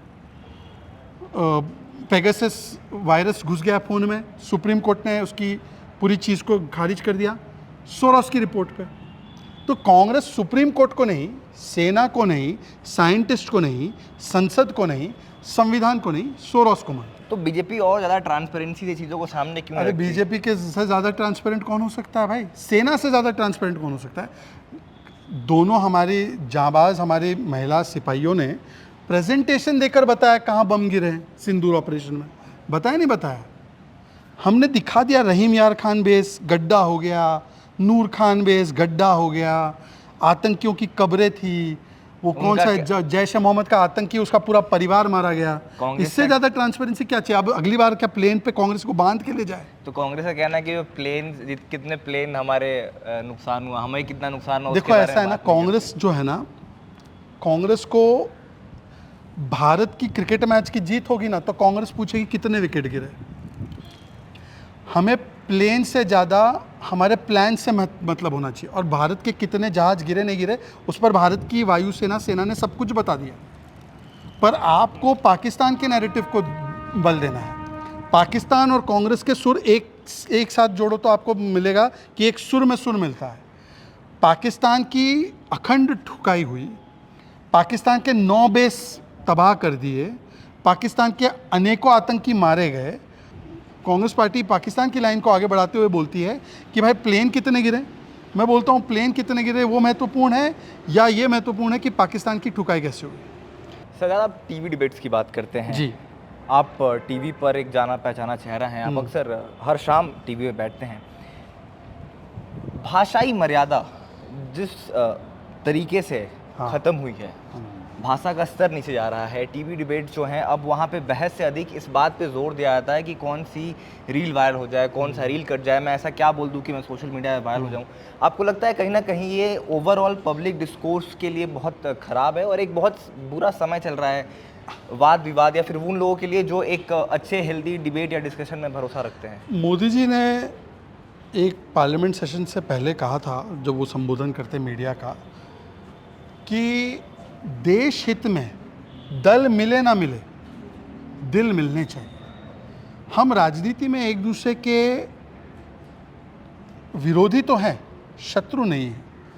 हमारे मतभेद हो सकते हैं, मनभेद नहीं होना चाहिए। ये बात बिल्कुल सही है कि भाषाई मर्यादा जो है वो निम्न स्तर पर आ चुकी है और ख़ास करके टेलीविज़न डिबेट्स में। और हो सकता है उसका एक कारण टीवी डिबेट्स का फॉर्मेट भी है, सेंसेशनलाइजेशन ऑफ न्यूज़ भी है, और दूसरा कारण ये भी है कि भाई मैं अपने नेता की आंख में कैसे चमकूं, सोशल मीडिया में कैसे वायरल हूं। तो या तो पत्रकार से बदतमीजी से बात करना या अपने राजनीतिक विरोधी के पर्सनल उस पर कमेंट करना जिससे कि मैं वायरल हो जाऊं। पर मेरी दुख की बात यह है, मुझे दुख की बात ये लगती है, देखिए संस्कार अपने अपने होते हैं। ये टेम्पो सेट होता है ऊपर से नीचे। एक तरफ है प्रधानमंत्री मोदी। अब खड़गे जी, आपको याद होगा कि पिछले वर्ष वो बीमार थे तो अस्पताल में भर्ती हुए। वो मोदी जी ने फ़ोन उठा के खड़गे जी की सेहत के बारे में पूछा। अभी 2 दिन पहले 4 दिन पहले जब पार्लियामेंट चल रही थी तो खड़गे जी को पैरों में तकलीफ़ होती है, चलने में वो थोड़ा, तो नड्डा जी ने हाथ पकड़ के उनको एस्कॉर्ट किया और सामने खड़गे जी ने क्या बोला, आतंकवादी है मोदी, मोदी आतंकवादी है। बाद में उन्होंने क्लैरिफाई किया कि वो हमें डराने का काम मेरे पास करते हैं। वीडियो है भाई साहब, आप भी जानते हो, आप तो इंग्लिश भी बहुत अच्छी आपकी पकड़ है। मोदी इज़ टेररिस्ट बोला, टेरराइजिंग नहीं बोला। और टेरराइजिंग तो मोदी किसको टेरराइज कर रहे हैं? भ्रष्टाचारियों को और आतंकियों को। आप कौन सी श्रेणी में आ गए? मोदी इज़ टेररिस्ट उस समय पर बोला गया। आज हम जब ये रिकॉर्ड कर रहे हैं तब पहलगाम की 1 वर्ष की बरसी है। यही कांग्रेस पार्टी ने पहलगाम के आतंकियों को क्लीन चिट दिया इस प्रकार से कि भाई इनकी कोई मजहबी मानसिकता नहीं थी, इन्होंने कोई पैंट चेक करके या कलमा पढ़वा के नहीं किया। ये अफजल गुरु को अफजल गुरु जी, ओसामा जी, हाफिज सईद साहब, नक्सली शहीद, पर मोदी टेररिस्ट। मोदी जो चाय वाला है, मोदी जो ओबीसी समाज से आता है, जिसको गंदी नाली का कीड़ा, मर जा मोदी, मोदी की कब्र खुदेगी, मोदी जी की माता जी को गाली, उनके परिवार को गाली, नीच, भस्मसूर, 150 से अधिक गालियां दे देकर अब मोदी आतंकवादी। और जो असली आतंकवादी है उसका महिमा मंडन। तो आप समझो, राष्ट्रवादियों को 2 गाली, आतंकियों को करोताली, यही बन चुकी कांग्रेस की प्रणाली। तो कांग्रेस जब टॉप लेवल पे मोदी जी को लाठी डंडे से मारेंगे, ये राहुल गांधी का बयान है, राहुल गांधी का बयान है। तो जब टॉप लेवल से इस प्रकार की भाषा इस्तेमाल होगी तो कांग्रेस के जो कार्यकर्ता है उनको भी लगेगा भाई मुझे अपने नेता के सामने इसी प्रकार की भाषा बोलनी। सर, जब मैं भाषाई मर्यादा की बात करता हूँ तो ये जो अगर भंग हो रही है तो दोनों तरफ से भंग हो रही है। नहीं, मैंने तो आपको उदाहरण दिया, मैंने आपको उदाहरण दिया। आप मुझे एक इंस्टेंस बता दो, एक इंस्टेंस। चलो छोटे लेवल के लीडर्स को हटा देते हैं, सिर्फ टॉप लेवल के लीडर्स को लेते हैं। नितिन नवीन हमारे अध्यक्ष हैं, इनके अध्यक्ष खड़गे जी हैं। खड़गे जी के 6 बयान गिनाता हूँ मैं आपको, अभी बताता हूँ। बीजेपी टेररिस्ट पार्टी है, आरएसएस बीजेपी वाले जहरीले सांप है, मार दो, नमाज छोड़ के मार दो, सनातन बढ़ जाएगा अगर मोदी सत्ता में आएंगे, ये खड़गे का बयान है, खड़गे जी का बयान है। खड़गे जी का एक और अभी बयान जो मोदी इज़ टेररिस्ट, उसके बाद और एक बयान उन्होंने दिया है बीजेपी के और आरएसएस के बारे में। अब मुझे नितिन नवीन जी का बयान बता दो। नितिन नवीन जी तो अभी नए नए बने हैं राष्ट्र नड्डा जी का राष्ट्र बता दो, चलो उसके नड्डा जी का बता दो। नहीं, मैं जो टीवी डिबेट्स पे बैठते हैं मैं उनकी बात कर रहा हूँ। टीवी डिबेट वाले तो बहुत छोटे मोटे लोग हैं ना। नहीं, जब आप टीवी पे बैठ रहे हैं तो कहीं ना कहीं जिम्मेदारी है, क्योंकि आप 140 करोड़ देशवासी आपको देख रहे हैं और वहाँ पे गाली मैं का आपको प्रयोग- बताता हूँ, आप एक यहाँ पे आपके ग्रुप में पत्रकार हैं, हम्म, आपकी एक एडिटोरियल लाइन तय होती है, हम्म, ठीक है, तो आप उस एडिटोरियल लाइन से बंधे हुए हैं। हाँ, बिल्कुल। एडिटोरियल लाइन आपके सीनियर एडिटर, सीनियर पत्रकार तय करते हैं। अब सीनियर पत्रकार ही बोलेगा ए जाके गाली गलौज करके आ गेस्ट से, तो फिर तो आप गाली दोगे, करेक्ट। पर आपकी एडिटोरियल लाइन है कि भाई आपको पूछना है, सारे सवाल पूछने हैं, कठोरता से पूछना है, पर एक मर्यादा रख के पूछना है। तो एडिटोरियल लाइन जो होती है ना, पार्टी की भी एडिटोरियल लाइन होती है, वो ऊपर से तय होती है। अब देखो, अगर आप कोई गलती कर लो, मान लो कि इस इंटरव्यू में आपने मुझे गाली दी, पर आपकी एडिटोरियल लाइन बोलती है कि नहीं गाली नहीं देना है, और फिर वो आपको रेप्रिमांड करते, बोलते हैं ये सही नहीं बोला आपने। तो आप पार्टी की जो लाइन है उसको देखोगे ना, पार्टी की लाइन क्या है वो अध्यक्ष तय करते हैं। हमारे यहाँ नड्डा जी का ले लो और खड़गे जी का ले लो, और खड़गे जी की गालियाँ और नड्डा जी का वो हाथ पकड़ के उनको जेस्चर देना, ये अंतर है। संस्कार अपने अपने। एक युवा होने के नाते और युवाओं का प्रतिनिधि करने के नाते, प्रतिनिधि होने के नाते मैं आपसे पूछना चाहूँगा कि आपको ये चिंता होती है इस बात की कि भाषाई मर्यादा सही में बिल्कुल। निम्न स्तर पर जा रही है? बिल्कुल, बड़ा टॉक्सिक है, राजनीतिक शुचिता नहीं बची, सौजन्यता नहीं बची है। बिल्कुल बहुत टॉक्सिक है, बहुत ज़्यादा टॉक्सिक है। हम तो मानते हैं, मैं तो भाई बहुत वर्षों से डिबेट कर रहा हूँ, 15 वर्ष हो गए मुझे डिबेट करते, केवल डिबेट करते करते। मैं तो स्वीकारता हूँ कि इस लेवल की टॉक्सिसिटी, इस लेवल की तू तड़ाक, इस लेवल की गाली गलौज, ये राजनीतिक हमारा जो स्वास्थ्य है, राजनीतिक वातावरण को दूषित करती है। और इसीलिए मेरी ये हम्बल अपील है मेरे नेताओं से भी और बाकी के नेताओं से भी, जो डिसीजन मेकर्स है, जो इम्प्लीमेंटर्स है, आप इतना स्टैंडर्ड हाई सेट कीजिए कि बाकी लोग उसको फॉलो करें। अब हमारे यहाँ पे तो स्टैंडर्ड हाई सेट हो रहा है, पर विपक्ष के नेता तू तड़ाक करके, मोदी देख नहीं पाया मेरी आंख में, मोदी को लाठी डंडा मारेंगे, तू मोदी। ये देश के प्रधानमंत्री के बारे में, किसके बारे में बोल रहा हूँ, आप समझ गए होंगे। बिल्कुल। नेता प्रतिपक्ष है, नेता प्रतिपक्ष जब हम बनते हैं तो आपके ऊपर एक जिम्मेदारी भी होती है। सदा नेता प्रतिपक्ष को भी लेकर कई बातें कही जाती हैं, पप्पू जैसे शब्द उनके लिए कहे जाते हैं। नहीं, और हमने नहीं कहा, और भारतीय जनता पार्टी हमने नहीं कहा, ना ना ना ना ना ना। कांग्रेस के कार्यकर्ता ने एक बार कहा कि राहुल गांधी हमारी पार्टी के पप्पू है, और उन्होंने प्यार से कहा, तो कांग्रेस ने उस कार्यकर्ता को निष्कासित कर दिया। पप्पू, ये सब शब्द हम तो बोलते हैं भाई राहुल गांधी हमारे लिए एसेट है, हम तो उसको एसेट मानते हैं, हम क्यों पप्पू बोलने लगे उनको। हम तो कहते हैं राहुल गांधी सबसे बड़े स्टार प्रचारक है, हमारी पार्टी के स्टार प्रचारक है, उनसे बड़ा देश में हमारे लिए एसेट नहीं है, हम तो एसेट मानते हैं राहुल जी को। तो आप देख रहे हो, हमने तो कभी राहुल जी को, देखो राहुल जी को हम क्यों इंसल्ट करेंगे। राहुल जी को मैं बताता हूँ कौन इंसल्ट करता है। राहुल जी को कभी ममता बनर्जी की पार्टी बोलती है कि इनको हटाओ, हमें बनाओ, इंडिया अलायंस चलाना है। फिर आरजेडी वाले बोलते हैं कि राहुल निकम्मे हैं। आप लोग भी बहुत शातिर हैं, आप लोग भी ऐसे करके देखिए, अभी आप मजे ले रहे हैं। मैं तो कह रहा हूँ कि राहुल जी आजीवन नेता प्रतिपक्ष बने रहे, राहुल जी आजीवन इंडिया अलायंस के नेता बने रहे। मैं तो कामना कर रहा हूँ, शुभकामनाएं दे रहा हूँ। हटाने के लिए कौन आतुर है? एक टांग पे टीएमसी खड़ी है, एक टांग पे आरजेडी खड़ी है, एक टांग पे डीएमके खड़ी है, एक टांग पे अखिलेश जी की पार्टी। राहुल हटाओ, राहुल हटाओ, राहुल हटाओ। हम तो राहुल जी के शुभचिंतक है भाई, हम तो राहुल जी के बहुत बड़े शुभचिंतक। लेकिन ये तो आपको मानना पड़ेगा ना कि राहुल गांधी की पॉपुलैरिटी बढ़ी है, तभी आप लोकसभा की हाँ सीटें आपकी बिल्कुल, कम मैं हुई तो हैं। इस्लामाबाद में उनकी पॉपुलैरिटी अव्वल बढ़ी है, बहुत ज़्यादा बढ़ी है। नहीं तो इटली में बढ़ी है, अब लोकसभा की सोरोस की पूरी गैंग में बढ़ी है। तेरे तो ये पॉपुलैरिटी दुनिया में पॉपुलैरिटी। शहजाद, लोकसभा की सीटें इस्लामाबाद से थोड़ी आती हैं, लोकसभा की सीटें अच्छा, तो हमारे उस तरह से, देश हाँ, हाँ। देश में ही है। अच्छा अच्छा अच्छा अच्छा, नहीं नहीं, हम तो प्रधान- तो उनकी सीटें लोकसभा में बढ़ी आप कह रहे हैं, हाँ, तो फिर राहुल जी वोट चोरी क्यों बोलते हैं? अब ये तो आप उनसे पूछिएगा। अब देखो, मैं तो- विरोधाभास देखो। नहीं, मैं तो आपसे नहीं, आपने बोला कि राहुल जी की सीटें बढ़ी है, राहुल जी और ताकतवर हुए हैं, राहुल जी की वोट आए हैं, तो वोट चोरी कहाँ हुआ? हमको जरा बताओ, वोट चोरी कहाँ हुआ? ये सवाल आप राहुल गांधी से देखो राहुल, पूछिएगा। मैं राहुल जी से कहाँ से पूछ सकता हूँ भाई? मैं तो राहुल जी को पूछ सकता, तो उनकी पार्टी में था मैं, तब नहीं पूछने दिया, अभी कैसे पूछने देंगे? यही मेरा अगला सवाल था सजाद, आपने पार्टी क्यों छोड़ी? पार्टी इसलिए छोड़ी, या पार्टी से मुझे इसलिए निकाला गया क्योंकि मैंने राहुल जी से कहा कि राहुल जी, ताजपोशी मुगल सल्तनत में होती है, पार्टी इंस्टीट्यूशन होती है, पार्टी पारिवारिक जागीर नहीं होती। तो राहुल जी का एक प्रकार से यही था कि हमारे यहाँ पे परिवार पार्टी है, 2.5 लोग का परिवार है इनका, सोनिया जी, प्रियंका जी, रॉबर्ट जी और राहुल जी, 3.5 लोग का। तो यही पार्टी है और बीजेपी में पार्टी परिवार है। तो ये दोनों में अंतर है। वहाँ पर शू होल्डर बनना था, यहाँ पर आप स्टेक होल्डर है भाजपा में। वहाँ पर शेयर होल्डर है भ्रष्टाचार में, यहाँ पर नेशन के बिल्डिंग में शेयर होल्डर है। तो वहाँ पे डायनेस्टी, एक फैमिली फर्स्ट है, यहाँ पे भारत फर्स्ट है। हम फैमिली फर्स्ट नहीं कर पाए तो उन्होंने हटा दिया। शहजाद, आपने जहाँ तक मुझे याद है आपने एक बार कहा था कि we believe in, Congress believes in selection rather than election. हाँ, कॉरोनेशन, मैं उसको चेंज कर रहा हूँ, कॉरोनेशन। अच्छा। ताजपोशी होती है ना वैसे मुगल सल्तनत में। तो अभी जैसे आपने देखा हमने देखा अभी भारतीय जनता पार्टी के नए राष्ट्रीय अध्यक्ष बने नितिन नवीन, हाँ, उनका चुनाव इलेक्शन हुआ नहीं, उनका भी तो यही तो selection प्रॉब्लम था। है ना, उनके खिलाफ कोई खड़ा नहीं हुआ। पार्टी हाईकमान ने एक नाम प्रस्तावित किया और वो सब लोगों ने मान लिया। तो ऐसा है। कांग्रेस में भी तो यही होता है। एक सेकेंड, चुनाव कैंडिडेट्स 1 हो या 10 हो या 15 हो उससे तय नहीं होता। चुनाव की प्रक्रिया होती है।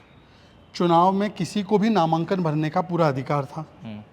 अगर वो नामांकन भरते तो चुनाव वो भी लड़ते। हमारे यहाँ पे एक फिलॉसफी है कि भाई सर्वसम्मति से हम लोग तय करते हैं चीज़ों को, और अगर चुनाव की आवश्यकता, मतलब कॉन्टेस्ट की आवश्यकता नहीं पड़ती तो अच्छा, परिवार है, परिवार में सब लोग सोच समझ कर निर्णय लेते और सबको स्वीकार्य। तो पर चुनाव की प्रक्रिया पूरी हुई, नामांकन नितिन जी ने अपना डाला, नामांकन की विंडो खुली थी। जो भी व्यक्ति होता, जो भी साधारण से साधारण कोई भी होता, उसको नामांकन जाकर डालने का, चुनाव की वो पूरी लिस्ट जो होती है ना, इलेक्शन की जो वोटर्स लिस्ट, वो इधर किसी नोटिस बोर्ड पे लगी हुई थी। आपको पता है कि कौन कौन आपके वोटर है, आप उनसे संपर्क करो, आपको वोट मिलता है, आप अध्यक्ष बन जाते हैं। पूरी प्रक्रिया हुई। कांग्रेस में प्रक्रिया नहीं हुई। मैं क्योंकि उस समय पर ही मेरा फॉलो आउट हुआ था। कांग्रेस में जो संविधान है कांग्रेस का, उसमें ये लिखा गया है कि जो चुनाव होंगे राष्ट्रीय अध्यक्ष के, उसके लिए पहले डेलीगेट चुने जाएंगे। डेलीगेट हर स्टेट में चुने जाएंगे और वो डेलीगेट फिर वोट करेंगे इलेक्शन में। सोनिया गांधी उस समय अध्यक्ष थी, उन्होंने हाथों से टू डेलीगेट खत्म, टू डेलीगेट खत्म। तो उन्होंने खुद से हाथ से अपने जो बोलते हैं ना वोट, इन्होंने वोटर खुद बना दिए। अब माँ डेलीगेट बनाएगी तो वो किसको वोट करेंगे भाई बताओ? बेटे को ही करेंगे ना। तो मैंने बोला डेलीगेट के चुनाव कहाँ हुआ, और आज तक नहीं बता पाए कांग्रेस वाले। हमारे यहाँ पे आप बोलोगे तो मैं अभी आपको रिकॉर्ड निकाल के दे सकता हूँ कि इधर इधर ये डेलीगेट ऐसे चुनाव हुआ, ये डेलीगेट सिलेक्ट हुए, ये डेलीगेट सिलेक्ट हुए, ये डेलीगेट इलेक्ट हुए, और सारे जो है उनकी सूची बनी, यहाँ पर लगी, नामांकन भरा गया, नामांकन में एक ही नाम आया तो वो अध्यक्ष। शहजाद, राजनीति में विचारधारा कितनी ज़रूरी है? बिल्कुल बहुत ज़रूरी है। अवसरवादिता कितनी ज़रूरी है? और आज की राजनीति में क्या लोग आइडियोलॉजिकली इंक्लाइंड है किसी पार्टी के लिए, या फिर ज़्यादातर लोगों का ध्यान अवसरों पर है, लोग अपॉर्चुनिस्ट हो गए हैं? देखिए, अवसरवादिता से अगर आपका मतलब है कि एक समय पे सोनिया जी बोलती थी डीएमके मेरे पति का हत्यारा है और उनके साथ अलायंस कर लिया, या एक समय पे समाजवादी पार्टी बोलती थी कांग्रेस चिरकुट छुटवैया पार्टी है, इनका कभी भरोसा मत करना, फिर उन्होंने कर दिया, या आपका ये कहना है कि लालू जी ने बोला कि बेटी का नाम मीसा रखूँगा ताकि मीसा कानून मुझे याद रहे कि इमरजेंसी के 19 महीने 20 महीने में जेल में रहा, जेपी के साथ कंधे से कंधा मिला के इमरजेंसी का विरोध किया, फिर उनके साथ गठबंधन में आ गए। अगर आपका मतलब ये है तो है मौका परस्ती। इंडिया अलायंस में कॉमन क्या है? मैं हमेशा बोलता हूँ India alliance, no mission, no vision, only corruption, only ambition, only confusion, only तुष्टिकरण, ओनली मोदी के खिलाफ ऑब्सेशन। सुनिए, एक चीज तो माननी जबकि पड़ेगी, भाजपा, आप बड़े, it's a compliment to you, आप बड़े शातिर तरीके से सारे सवाल जो मेरे हैं वो कांग्रेस और ऑपोजिशन पार्टी की तरफ लेके जा रहे हैं। अब आप मुझे मौका परस्ती के बारे में पूछोगे, नहीं, अवसरवादिता के बारे में पूछोगे, तो कांग्रेस अवसरवादिता का अगर गोल्ड मेडल मिलना है तो वो कांग्रेस को मिलेगा। भाई बताओ मुझे, कांग्रेस ने क्या बोला था इमरजेंसी के टाइम पे लालू जी और मुलायम जी के बारे में कि ये देशद्रोही है, ये देश के खिलाफ काम कर रहे हैं, उनके साथ गठबंधन। डीएमके का नाम आया था कि नहीं राजीव जी की हत्या में? अब इमरजेंसी को 50 साल हो गए हैं शहजाद। चलो डीएमके की और थोड़ा करीब आ जाते हैं। तो सोनिया जी ने कहा कि मैं बड़ा दिल दिखाते हुए माफ करती हूँ। चलो अभी की घटना ले लेते हैं। आम आदमी पार्टी क्यों बनी थी? कांग्रेस के भ्रष्टाचार के खिलाफ, और दोनों गठबंधन करके दिल्ली में चुनाव लड़ रहे थे। अभी की बात, विधानसभा में तो नहीं लड़े, लोकसभा 24 का लड़े साथ में। अभी की बात है, ज़्यादा समय भी नहीं। अभी बोला ना आपने, अभी का एग्जाम्पल। अब भाजपा का उदाहरण लीजिए। भाजपा इससे पहले थी जनसंघ, जनसंघ से दिनों से श्यामा प्रसाद मुखर्जी, मैं उनकी प्रतिमा आपको दिखाऊंगा अभी। क्या था उनका नारा? एक निशान, एक विधान, एक प्रधान। उसके लिए कुर्बान हुए श्यामा जी, और आज भी हमारी पार्टी का वही सोच है, और इसलिए 370 मोदी ने हटाया। और एक विधान, अंबेडकर जी का विधान, वो जम्मू कश्मीर से लेकर कन्याकुमारी तक लागू हुआ। ये हमारी सोच है। हमारा उस समय पर भी कहना था कि राम मंदिर बनना चाहिए, सुप्रीम कोर्ट ने आदेश दिया, राम मंदिर बना। हमारा एक ही विचार। हम तब भी यूसीसी के साथ, आज भी यूसीसी के साथ, तब भी महिला सशक्तिकरण के साथ, आज भी महिला सशक्तिकरण के साथ। हमारी आइडियोलॉजी कहीं डाइल्यूट नहीं। ये लोग तो भाई यही विपक्ष आप पे आरोप लगा रहा है कि अब उदाहरण दे, यही वो कह रहे हैं कि अब भारतीय जनता पार्टी एक देश एक निशान के बाद एक देश एक पार्टी पे बढ़ रही है, इसीलिए डेमोक्रेसी खत्म कर रही है, वन पार्टी रूल स्थापित करना चाहती है। हम लोग एक पॉलिटिकल सिस्टम में हैं, और political system, democratic political system में मेरी जिम्मेदारी मेरी पार्टी को बढ़ाना है। आपकी पार्टी की भी जिम्मेदारी मेरी पार्टी की जिम्मेदारी नहीं हो सकती। अगर कांग्रेस को लग रहा है कि भाई उनकी भी पार्टी का काम हम ही को करना है, ऐसा नहीं हो सकता। और जो हमको ये सब सिखा रहे हैं, आज तो पूरा political system democratised, media system democratised, information system democratised. आप तो स्वतंत्रता के बाद आए, कोई पॉलिटिकल पार्टी डेवलप नहीं थी। आपके पास इंडिपेंडेंस की लेगेसी, महात्मा गांधी जी का कहना था पार्टी बंद करके फिर नेहरू जी चुनाव लड़ो। नेहरू जी ने तो अपनी बेटी को पॉलिटिक्स में ले लिया। आप बात कर रहे हैं, तब था वन पार्टी सिस्टम, आज तो मल्टी पार्टी सिस्टम है, और सबके पास भाई भाजपा से कई गुना ज़्यादा ताकतवर कई स्टेट्स में कई पार्टियां हैं। तो कैसे? सदात, अब एक दोहरे मापदंड की बात करते हैं। मुझे याद है लालू जी ने मटन बनाया था राहुल जी के लिए, तो उसको लेकर आप लोगों ने बड़ा हंगामा किया था। और अब बंगाल में आपके नेता घूम घूम के मछलियाँ खा रहे हैं और बाकायदा वीडियो बना रहे हैं। अनुराग ठाकुर जी ने वीडियो बनाई, वो मछली खा रहे थे। तो प्रियंका और राहुल गांधी के लिए एक पैमाना, और अनुराग ठाकुर और भारतीय जनता पार्टी के नेताओं के लिए एक पैमाना, ये तो सही नहीं है। एक तो हम लोगों का नॉनवेज के खिलाफ किसी के ऊपर नहीं है। हमारे खुद के नेता भी नॉनवेज खाते हैं, जिनकी जो इच्छा, जो चॉइस वो खाए। और दूसरी बात ये है कि भाई हमारे कई प्रदेशों में, गोवा हो गया या आपका बाकी आपका नॉर्थ ईस्ट के स्टेट्स हो गए, वहाँ पे लोग ज़्यादातर नॉनवेज खाते हैं, और उस पर कोई 1 रुपये का फ़र्क नहीं पड़ा। नैरेटिव ये बनाया गया कि BJP is against non veg food, BJP is against fish. तो ये बताया गया कि भाई आप हमको फ़िश का सिखाओ मत। असम में पर कैपिटा कंजम्पशन, मतलब हर व्यक्ति असम में जितनी फ़िश खाता है उतनी बंगाल में नहीं खाई जाती, त्रिपुरा में ज़्यादा। दोनों जगह हमारी 10-10 साल की सरकार। जो लालू जी का क्रिटिसिज्म था, उस समय पर नवरात्र चल रहे थे, नवरात्र, सावन का महीना सॉरी माफ़ी चाहता हूँ, सावन का महीना चल रहा था। अब सावन के महीने में तो मुझ जैसा मुसलमान भी ये एक फ़िक्र करता है, कदर करता है कि यार मेरे साथ कोई हिंदू खाने के लिए बैठा है, तो यार उसकी भावनाएं कहीं आहत ना हो जाए। तो हम भी ये करते हैं, यार हम उनके साथ नॉनवेज नहीं खाते। हम उस समय के लिए, उस पीरियड के लिए, नवरात्र का पीरियड हो या जो भी है, जब साथ में खाते किसी के, आप कैमरे पे ऐसे हड्डियाँ तोड़ तोड़ कर सावन के महीने में, और वो संदेश आपको, क्योंकि एक वोट बैंक को रिझाना है, अब रिझाइए, पर हिंदुओं को चोट पहुँचा कर क्यों? हिंदू के राम मंदिर को बोलना कि भाई राम मंदिर प्राण प्रतिष्ठा नाच गाना है, राम जी का अस्तित्व नहीं, द्वारका में नाटक होता है, सनातन बीमारी होती है, सनातन डेंगू होता है, हिंदू को समाप्त कर दो। आप मुस्लिमों को अपीस करो, करना है तो करो, पर ऐसा कौन सा मुसलमान खुश हो रहा है कि भाई सावन में आप हड्डियाँ खा के? सदात, आप इस बात को मानते हैं कि हिंदू धर्म जो है वो बहुत डाइवर्स है? देखिए, धर्म एक ही है, डाइवर्सिटी है, धर्म एक ही है, सनातन। हाँ, डाइवर्सिटी है। डाइवर्सिटी अब पश्चिम बंगाल में नवरात्र हो चाहे सावन हो, वहाँ का जो बंगाली हिंदू है वो माछ 12 महीने खाता है। बिल्कुल अच्छी बात है, कई राज्यों में खाता है। तो लालू जी बंगाल में थे, बिहार में भी कई लोग खाते हैं, खाने दीजिए। तो जब वो बिहार में खा रहे थे, तो किसी कौन क्या खा रहा है, इसको लेकर राजनीति होनी चाहिए। मैं आपको बता रहा हूँ, जब ये संदेश दिया गया कि हम हिंदुओं को चिढ़ाने के लिए खा रहे, क्योंकि वो जो वीडियो बनाया था वो एक संदेश देने के लिए था, तो हमने उस संदेश का विरोध किया। हमने नॉनवेज खाने का विरोध नहीं किया। हमने कौन सा कहा कि लालू जी हमारे कहने में, लालू जी ने तो खुद ने बताया कि एक समय पर उन्होंने नॉनवेज छोड़ दिया था, फिर उनके स्वप्न में आए तो उन्होंने शिव जी से संवाद किया और बोला नहीं हो रहा है महादेव जी, तो हम शुरू कर देंगे। अब हमने कौन सा विरोध किया? खाए ना लालू जी। पर हम ये कह रहे हैं कि अगर आप हिंदुओं को चिढ़ाने के लिए राम मंदिर पे टिप्पणी, देवी देवताओं पे टिप्पणी, राम मंदिर प्राण प्रतिष्ठा पे टिप्पणी, राम मंदिर नहीं जाना है, मंदिर का विरोध करना है, आप चिढ़ाने के लिए कोई बयान देंगे तो हम भी तो प्रतिकार करेंगे ना। हिंदू क्या इस देश का नागरिक नहीं है क्या? हिंदू की भावना नहीं है?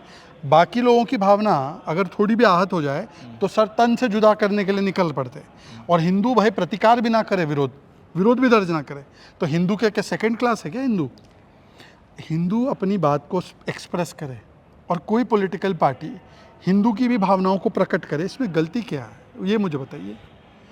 अगर कोई मुस्लिम अपनी भावना प्रकट करता है, जो भी उसको लगता है शरिया के हिसाब से, वो तो उसको अधिकार है और पॉलिटिकल पार्टी उसको कर सकती है। टोपी लगा के जिनका इफ्तार में कोई काम नहीं, जो रोज़ा नहीं रखते, वो जा सकते हैं। पर हिंदू की भावनाओं को चोट पहुंचाने वाले अनेकों बयान जिसको सुप्रीम कोर्ट खंडित करता है, उसके विषय में हम अगर बोले कि ये संविधानिक नहीं है तो हम गुनहगार। हिंदू की बात रखने का अगर हम पे गुनाह है, हमने पाप किया है, तो हम ये पाप 1000 बार करेंगे। अच्छा, शहजाद अपने आप को भारतीय जनता पार्टी में कहाँ देखते हैं? कार्यकर्ता। भाजपा में पार्टी कार्यकर्ताओं की, एक कार्यकर्ता कभी प्रधानमंत्री बनता है, एक कार्यकर्ता राष्ट्रीय अध्यक्ष बनता है, बाकी कार्यकर्ता रहते हैं। भाजपा कार्यकर्ताओं की, देखो प्रॉब्लम ये है ना, बहुत लंबे समय तक आपने कांग्रेस को देखा है। कांग्रेस में क्या है? परिवार आधारित पार्टी, हमारी विचारधारा आधारित। कांग्रेस में क्या है कि लीडर बेस्ड पार्टी, हमारी कार्यकर्ता बेस्ड पार्टी। तो बीजेपी और कांग्रेस में यही दो अंतर है, वो लीडर बेस्ड और पावर बेस्ड पार्टी है, हमारी विचारधारा बेस्ड और कार्यकर्ता बेस्ड पार्टी है। शहजाद, मैंने सवाल इसलिए किया था क्योंकि आप पार्टी का एक मुस्लिम चेहरा हैं। मैं भाजपा का मुस्लिम चेहरा नहीं हूँ, मैं भाजपा का भारतीय चेहरा हूँ। भाजपा मुझे मुस्लिम डब्बे में इसको डाल दो, वो दलित डब्बे में इसको डाल दो, महिला के डब्बे में इसको, ऐसे भाजपा नहीं, मैंने इसलिए सवाल पूछा, क्या आपके ऊपर एक बर्डन है इस रिप्रेजेंटेशन का, या आप उस परसेप्शन को तोड़ने का काम कर रहे हैं जो भारतीय जनता पार्टी के ये खिलाफ? कोई बर्डन मुझ पर नहीं है, मैं आपको बताता हूँ। आप अभी बंगाल के चुनाव भी हो रहे, तो इसलिए प्रासंगिक भी है। बंगाल में मुसलमानों की संख्या कितनी होगी? 30-35%, 30%, 27 to 30%। गुजरात में 10%। बंगाल में भाजपा की कभी सरकार नहीं रही। अभी 10-15 साल से ममता दीदी की सरकार, और उससे पहले लेफ्ट की, और उससे पहले कांग्रेस की सरकार। गुजरात में 30-35 साल से बीजेपी की सरकार। ठीक है, तो एक प्योरली बीजेपी सरकार, एक प्योरली नॉन बीजेपी सरकार। अब मुझे उठा के बताइए, मुस्लिम कहाँ ज़्यादा प्रॉस्परस है? According to reports Gujarat financially. Muslim की हेल्थ कहाँ पे ज़्यादा बेहतर है? आप बताइए, मैं आपसे सुनना चाहूँगा। आप बताइए ना, ये तो कॉमन सेंस। गुजरात। किसके खाते में ज़्यादा पैसा है, मुसलमान गुजरात के या बंगाल के? वो लोग इसलिए भी कहते हैं कि गुजरात आमतौर पे एक संपन्न राज्य है, इसलिए वहाँ पे अगर ये फिर से गलती कर रहे हो। गुजरात 1960 में बना, मुंबई के विभाजन के बाद। महाराष्ट्र बना और गुजरात बना। बंगाल तो एक समय पर भारत की कैपिटल थी। बंगाल की कंट्रीब्यूशन जीडीपी में 25% थी। बंगाल की पर कैपिटा इनकम भारत की पर कैपिटा इनकम से ज़्यादा थी। तो ये सब ज्ञान हमको ना दे। बंगाल भारत का लीडर माना जाता था कि भाई बंगाल में जो हुआ वो 10 साल बाद भारत में। कह रही हैं कि यहाँ पे कभी लार्ज स्केल इंडस्ट्रीज थी ही नहीं और रह ही नहीं सकती। अब वो क्या करे, मूर्ख है वो, मूर्ख है। जिस व्यक्ति ने अपना पासवर्ड जो है वो किसी और को दिया है, विदेशी किसी को, अपना पार्लियामेंट का पासवर्ड, और वो बोलती है कि गुजरातियों का फ्रीडम फाइट में रोल नहीं था। महात्मा गांधी को इरेज कर दिया। भाई मोदी से नफरत है ना, सरदार पटेल को इरेज कर दिया हैं।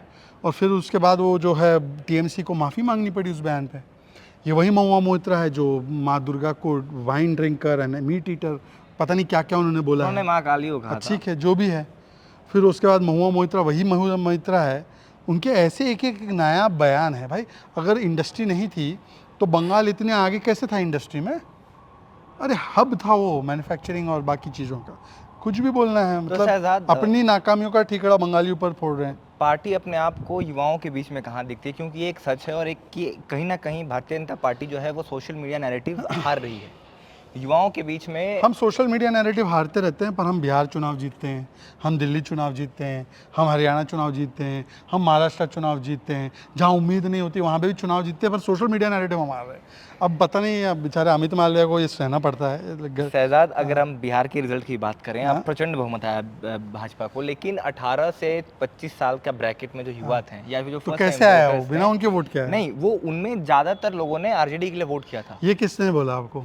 नंबर है ये। अच्छा चलो, महाराज कहाँ से आया नंबर? सीएसडीएस वालों से आया। हाँ, बिहार का नंबर है ये। सीएसडीएस वालों ने तो क्या गलती की थी, और उनके वो जो डायरेक्टर को माफ़ी मांगनी पड़ी, याद है ना आपको? देखिए, ये वही नंबर हैं जिनको पार्टियां भी कोट करती हैं। देखो ऐसा है, सुनिए, फ्रैंकली ये सारे अटकलें या अनुमान है, कोई ऐसा स्पेसिफिक तो बता नहीं सकता कि किसने किसको वोट दिया, क्योंकि हमारे यहाँ पे अनोनिमिटी होती है वोटर्स की। पर कॉमन सेंस की बात है कि अगर भाजपा को ऐतिहासिक जीत मिली है, ऐतिहासिक, जितना हमको एक समय पे मुझे लगता है 10-15 साल पहले मिला था इतना वोट, या 20 साल पहले, उतना हमको उस पैमाने पे मिला। महाराष्ट्र में रिकॉर्ड सीटें आई, हरियाणा में रिकॉर्ड सीटें बनी। अगर ये हो रहा है तो how can it be without women support and महिला युवा सपोर्ट? हमारी जो सपोर्ट बेस, वही इसको मैं बोलता हूँ ज्ञान। ज्ञान मतलब गरीब, युवा, अन्नदाता, नारी, ये हमारा मेन सपोर्ट बेस है। तो ये ज्ञान कि हमको ये युवा वोट नहीं किया, तो युवा वोट नहीं किया तो कैसे वोट मिला भाई? तो युवाओं की बात हो रही है शहजाद, तो मैं आपको बताता हूँ युवाओं क्या प्रॉब्लम क्या है ना, हमारे देश में क्या बोलते हैं कि राहुल गांधी युवा है, 56-57 साल हो गई उनकी, वो युवा है, शहजाद और शहजाद युवा नहीं है। यही प्रॉब्लम, क्योंकि मेरा बाप राहुल गांधी का राजीव गांधी नहीं है, तो मेरा बाप राजीव गांधी नहीं है तो मैं युवा नहीं हूँ, और वो राहुल गांधी के पिताजी राजीव गांधी है तो वो युवा है। ये हमारे देश की एक मानसिकता बन चुकी है, देश के मतलब देश में कुछ लोगों की, जो एलिट लोग हैं, कि वो युवा केवल उनको एलिट लोगों को ही मानते हैं, जो आम युवा है ना उनको युवा नहीं मानते। तो युवाओं की बात हो रही है, तो युवाओं को रैपिड चीज़ें अब बताओ, बहुत एक सेकंड में आपको, अमित शाह जी और राहुल जी की उम्र लगभग कुछ ही, सेम हाँ, है। राहुल गांधी युवा नेता हो गए, अमित जी को बोलते कोई युवा नेता? अब तो राहुल गांधी को भी लोगों ने युवा नेता कहना बंद कर दिया है। नहीं नहीं, वो नहीं, तो वो अभी तो अच्छी स्विमिंग करते हैं ना, वो बाइक राइड करता है, अमित शाह जी नहीं करते हैं। ठीक है, तो फिर भाई जो अच्छी स्विमिंग करता है, बाइक राइड करता है, तो वो क्या बोलते हैं, आयरन मैन में जाए ना, ये जिम के बाउंसर बने। प्रधानमंत्री बनने के लिए ये आवश्यकता है, जिम देश के प्रधानमंत्री बनना है कि जिम का बाउंसर बनना है? उन्होंने तो कहा कि काफ़ी इंटेलिजेंट है वो। हाँ, उनके समर्थक कहते हैं कि वो बहुत इंटेलेक्चुअल नहीं, इंटेलिजेंट हैं, वो अच्छी अब बातें देखो करते हैं। उनके समर्थक भी तो वही लोग हैं जो मुझे लगता है कि इस प्रकार के बयान देते हैं, कांग्रेस पार्टी के समर्थक, कि समझ में नहीं आता। अगर उनको लगता है इंटेलिजेंट बयान दे रहे हैं राहुल गांधी, हो सकता है वो तो उनके बयान देखने लायक है, कि शिकंजी वाला, कोको कोला वाला शिकंजी वाला था। और शहजाद, मैं एक जेनजी हूँ हालांकि, और मैंने देखा है लड़कियों में राहुल गांधी का क्रेज़ तो है, वो कहते हैं कि राहुल लुक स्मार्ट। देखिए ऐसा है कि आप जेन जी को गलत समझ रहे हो। जेन जी ने, अगर मान लीजिए किसी को कुछ अप्रिशिएट भी, अच्छा है, अप्रिशिएट भी करना चाहिए, किसी की फिटनेस अच्छी है, किसी के लुक्स अच्छे हैं, ये अच्छी बात है। पर इसका मतलब ये नहीं कि क्योंकि जेन जी को कार्तिक आर्यन अच्छा लगता है देखने में, उसकी फिल्में हिट होती है क्या? आजकल उसकी लास्ट फिल्म कौन सी हिट हुई? जेन जी बहुत पसंद करते कार्तिक आर्यन को। माफ़ी चाहता हूँ, कार्तिक आर्यन के खिलाफ कुछ नहीं है मेरा, पर कार्तिक आर्यन को बहुत पसंद करते जेन जी। फिल्म किसकी हिट हुई? रणवीर सिंह की। धुरंधर। तो हो सकता है कि उस प्रकार की कमेंट्री जेन जी से रणवीर की नहीं आई होगी, पर फिल्म हिट किसने की? रणवीर ने। तो मुझे लगता है कि, और राकेश बेदी भी है, उनकी एक्टिंग को भी बहुत सराहा है ना, तो तू फैंटा पी। तो मुझे लगता है कि जेन जी बहुत समझदार है। दुनिया भर में जेन जी क्या है कि कैसे वो सत्ता परिवर्तन कर रहे हैं हिंसा का इस्तेमाल करके। भारत का जेन जी देखो, कभी बिहार में परचम लहरा रहा है बीजेपी का, कभी महाराष्ट्र में लहरा रहा है, और फिर डूसू के चुनाव से लेकर हैदराबाद सेंट्रल यूनिवर्सिटी, सब जगह जेन जी वोट कर रहा है ना। जेएनयू में क्यों नहीं कर पा रहे हैं जेन जी एबीवीपी को वोट? देखो ऐसा है कि जेएनयू में भी ये सब पार्टीज़ के जो पॉलिटिकल विंग्स है, यूथ विंग्स है, वो सब एक होके भाजपा को, एबीवीपी को हराते हैं। अकेले आके लड़े ना, एचयू में भी यही था ना इतने वर्षों तक। एचयू में अभी हम जीते ना सब पोस्ट, पंजाब यूनिवर्सिटी में भी जीते, कहीं ऐसी जगह एक दिन जेएनयू में भी परचम लहराएगा एबीवीपी का। अच्छा, पर एबीवीपी का आपको एक और बात बताता हूँ, जब एनएसयूआई और जो यूथ विंग होते हैं पार्टीज़ के, वो चुनाव लड़ते हैं तो उनके टॉप के नेता आते हैं। एबीवीपी में ऐसा नहीं होता। एबीवीपी अपने स्टूडेंट विंग और स्टूडेंट लीडर्स के आधार पर लड़ती है। वहाँ पे कोई बड़े नेता नहीं जाते उनकी कैंपेनिंग करने, एक दिन चले जाएंगे तो वो भी जीत जाएंगे। शहजाद, बिहार में हार गए हैं एबीवीपी। तो हाँ ना, तो अच्छी बात है ना। आप तो कह रहे थे ना कि युवा समर्थन में है, तो एबीवीपी को भाई क्यों नहीं वोट ऐसा किया है पटना यूनिवर्सिटी में? कि ये ब्यूटी ऑफ डेमोक्रेसी है कि स्टेट में हम राज्य में जीते, बड़े पैमाने पे जीते, पर कोई यूनिवर्सिटी के जो मुद्दे होंगे, वहाँ के स्थानीय मुद्दे होंगे, उसके आधार पर अगर उनको लगता है कि एबीवीपी को नहीं किसी और को मौका देना चाहिए, ये लोकतंत्र जीवित है। यही इसका प्रमाण है। जो लोग बोलते ना वोट चोरी, लोकतंत्र चोरी, ये उनके मुंह पे एक दरअसल तमाचा है। शहजाद, कुछ लोग ये भी कह रहे हैं कि यूजीसी का मुद्दा थोड़ा सा भारी पड़ गया भाजपा के लिए। अब देखो, वो तो सुप्रीम कोर्ट ने उस पर स्टे लगा दिया है, तो मामला ही समाप्त है, सुप्रीम कोर्ट तय करेगा उस पर। अब हम इंटरव्यू के अपने आखिरी चरण में पहुंच गए हैं। एक रैपिड फायर राउंड करते हैं, क्योंकि युवाओं को रैपिड फायर पसंद है। तो शहजाद, आपसे मेरा पहला सवाल होगा, नैरेटिव और गवर्नेंस? गवर्नेंस का नैरेटिव। स्ट्रॉन्ग लीडर और strong institutions? Strong institutions give strong leader. Bhajpa का इंस्टीट्यूशन स्ट्रॉन्ग है ना, इसलिए हमारा लीडर स्ट्रॉन्ग होता है। इंस्टीट्यूशन इतना मजबूत पक्का है, थोड़ा एलेबोरेट कर रहा हूँ। 45 साल की पार्टी, 46 साल की, वाजपेयी, जोशी, आडवाणी, वेंकैया नायडू, अमित शाह, नड्डा जी, राजनाथ सिंह, 12-13 इतने स्ट्रॉन्ग लीडर। डिबेट में विन या नैरेटिव में या पॉलिसी में इम्पैक्ट डालना, क्या पसंद है आपको? नहीं, इंडिया फर्स्ट। डिबेट अगर कहीं छूट भी जाए, देश का नुकसान नहीं होना चाहिए। देश के लिए जो सही वो सही, डिबेट आती जाती रहती है। One thing that BJP gets wrong? मैं हमेशा क्रिटिसाइज करता हूँ। मेरी पार्टी में एक रूल है कि पार्टी का हित दिखे और देश का हित दिखे तो पार्टी हित छोड़ देना है। तो पार्टी हित हमें कई बार छोड़ना पड़ता है देश हित के लिए, और जबकि हमको पता भी है कि ये बोल के हो सकता है कि देश के लिए भला ना हो, पार्टी का बहुत भला हो सकता है, बोल देना चाहिए, और हमको मना किया जाता है। और उसके अंदर अगर हम करें और पार्टी को आगे कर दे, देश का थोड़ा सा भी उसमें वो हो जाए, तो हमको फ़ोन आता है और बोला जाता है कि आप अगले 10 दिन डिबेट में नहीं जाएंगे, क्योंकि आपने देश के साथ, देश का नहीं, पार्टी का मान आगे रखा। One thing that Congress gets right? Congress gets losing is an art. जो आर्ट को उन्होंने परफेक्ट किया है कि भाई रसायन है उनके पास। हनुमान जी का राम रसायन है, इनके पास हार रसायन है। राहुल जी का राहुल रसायन जो है, हार का तो रसायन है। मतलब शहजाद, बिना कांग्रेस को ट्रोल किए मजा नहीं आता? आपने बोला what one thing Congress gets right. अच्छा, आप ही ने पूछा ना। मैं अब बताओ, Bhajpa gets victory is right, वो कांग्रेस गेट्स। एक जेन्युइन कॉम्प्लीमेंट कांग्रेस को।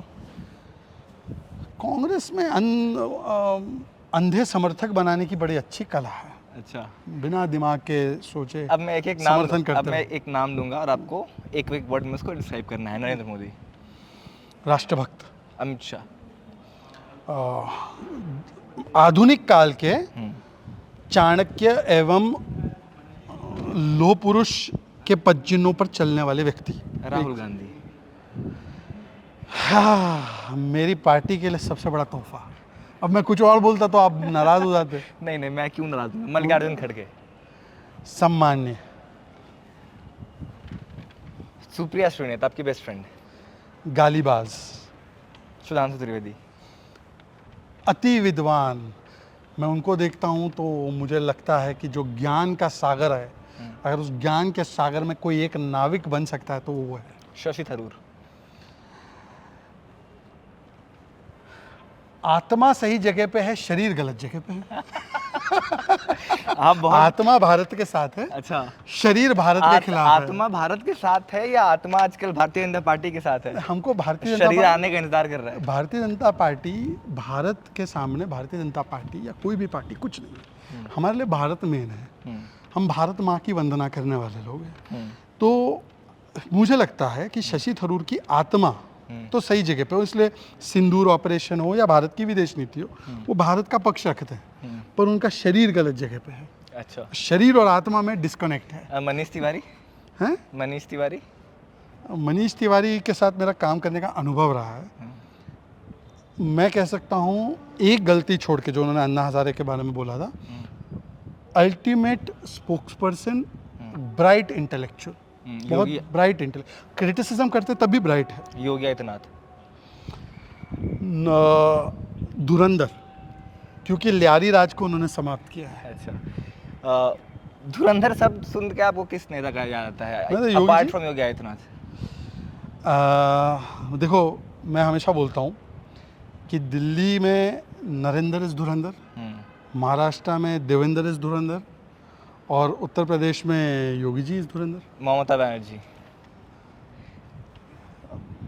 आखिरी कुछ दिन सत्ता में बाकी है। अच्छा, चलिए ये रैपिड राउंड का राउंड 1 खत्म हुआ रैपिड फायर का। दूसरा राउंड है जेनजीज की हम बात कर रहे हैं, तो I want to test your Gen Z knowledge कि आपको जेनजी लिंगो का कितना नॉलेज है, आप कितना समझ पाते हैं, आपको आइडिया है जेनजी लिंगो का? अब देखिए थोड़ी बहुत समझ सीख लिए हैं, परंतु अच्छा। देखते अभी पता चलेगा। Side I. Side I, side I का मतलब होगा कि नहीं आइडिया, मैंने कभी सुना नहीं ये सब। डिसअप्रूवल, जिस चीज़ को भी मना करते हैं। हाँ, साइड आई या। ओके ठीक है। स्ले। स्ले मतलब कि कुछ ऐसी चीज़ जो आप एकदम रॉकिंग करते हो। अच्छा। She slaying in that outfit, मतलब कि बहुत अच्छा दिख रही है या दिख रहा है। अच्छा। जो मतलब आप एस कर रहे हो उसको। अच्छा, स्ले करते हो। तो पॉलिटिक्स में कौन स्ले कर रहा है आजकल? Modi is the ultimate slayer of all anti India elements. हाँ, रिज तो वो होता है जिसमें मतलब कि चार्म या ऑरा जिसको बोलते हैं। तो राहुल का तो नेगेटिव रिज ही चल रहा है और रिज हो तो अमित जी जैसा रिज होता है। Gas lighting. गैस लाइटिंग मुझे नहीं लगता जेनजी टर्म है। गैस लाइटिंग मतलब जो राहुल गांधी देश के साथ करते हैं कि भाई मैं हार गया और मैं नहीं हारा, तुमने हराया मुझे, तुम जिम्मेदार हो। मतलब कि भाई लोग जाके अपने हित के लिए वोट करें तो राहुल जी बोलेंगे कि नहीं तुम्हारा वोट आ रहा था मुझे, पर ये मोदी जी ने डब्बे चेंज कर। मतलब राहुल गांधी देश को मैनिपुलेट करते हैं। मैनिपुलेट करके किसी को अपनी गलती के लिए भी उनको ही दोषी ठहराना, इसको गैस लाइटिंग बोलते हैं। इसके बहुत उदाहरण हैं, राहुल गांधी मैक्सिमम उदाहरण देते हैं। फ्लेक्स। फ्लेक्स मतलब जो आपका एक इन कन्वेंशनल टर्म कोई एप्टीट्यूड या जो आपका एक स्ट्रॉन्ग पॉइंट होता है, दिस इज़ माई फ्लेक्स। मतलब डिबेट्स में एक प्रकार से डिबेट, हाँ फैक्ट्स में मेरा फ्लेक्स है।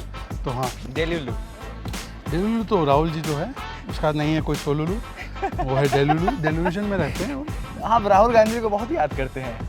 नहीं, वो नेता प्रतिपक्ष है, कांग्रेस हटा के उनको हटा के शशि थरूर को मना दे, हम तो कौन मना कर रहे हैं। अच्छा देश के लिए अच्छा होगा। TEA सिर्फ टी यार, ये सुना तो हाँ, सिर्फ TEA यार अभी सुना था पर मैं भूल गया। Do you have some tea for us? Gossip. अच्छा। उसके बाद लोकी मतलब कि लोकी डिसअपॉइंटेड, मतलब कि थोड़ा सा डिसअपॉइंटेड है। तो लोकी डिसअपॉइंटमेंट फील हुआ, तो इसका मतलब ये है कि वो थोड़ा सा डिसअपॉइंटेड, थोड़ा सा। नो कैप मतलब कि कैप मतलब एम्फसाइज करना, तो नो कैप उसको उल्टा होगा। I don't know. नहीं नो लाई, झूठ मत बोलो। No okay. अच्छा, उसके बाद main character energy. Main character energy मतलब कि जैसे यार मैं उसको डिस्क्राइब कैसे करूँ, उदाहरण दे सकता हूँ। जैसे बीजेपी में main character energy Modi ji का। आप शहजाद की लाइफ में मेन कैरेक्टर एनर्जी कौन है? Who is the star? मेरी माँ, मदर। अब ये तो जेनजी आपको बताएगा कि आपने टेस्ट पास किया कि नहीं। जाते जाते जेनजीज के लिए और सभी लोगों के लिए एक मैसेज शहजाद और देना चाहें। देखिए मेरे लिए मैं हमेशा एक ही चीज़ कहूँगा कि हनुमान जी से सीखिए, प्रभु हनुमान जी से सीखिए। हाथ वज्र और ध्वजा बिराजे, तो एक हाथ में आप सनातन का ध्वज उठाइए, राष्ट्रवाद का ध्वज उठाइए, माला उठाइए और दूसरे हाथ में भाला उठाइए। एक हाथ में संस्कृति के साथ चलिए, सभ्यता को कभी मत भूलिए, और एक हाथ में शक्ति को भी रखिए, आधुनिकता को भी रखिए। तो दोनों चीज़ों की बैलेंस बना के प्रभु हनुमान के चरित्र से जितना सीख सकते हैं उनसे सीखिए। ऐसे मुझे एक बड़ी पसंद आती है कि विद्यावान गुणी अति चातुर, राम काज करीबे को आतुर। मतलब हनुमान जी इतने विद्यावान, इतने बलशाली, अतुलित बलधामा, बल के धाम है, उनसे ज़्यादा चतुर नहीं, उनसे ज़्यादा होशियार कोई नहीं, पर सब काज किसके लिए करते हैं? प्रभु श्री राम के लिए। तो उसी प्रकार से राम राष्ट्र एक ही है, राष्ट्र के लिए काज करते रहिए, चतुर भी बनिए, बलशाली भी बनिए, पर हनुमान जिसने अपने मान को हनन कर दिया, उस हनुमान की तरह विनम्र भी रहिए और राम काज में, राष्ट्र काज में लगे रहिए। बहुत शुक्रिया शहजाद, बहुत बहुत धन्यवाद। तो ये सुना आपने शहजाद पूना वालों को। हमेशा की तरह इस बार भी उन्होंने बहुत बेबाकी से, बहुत बेबाक अंदाज में, प्रखरता से, मुखरता से अपनी बात रखी। और ये थे शहजाद पूना वाला अनफिल्टर्ड। ऐसे ही तमाम और भी इंटरव्यूज़ देखने के लिए देखते रहिए दी एज।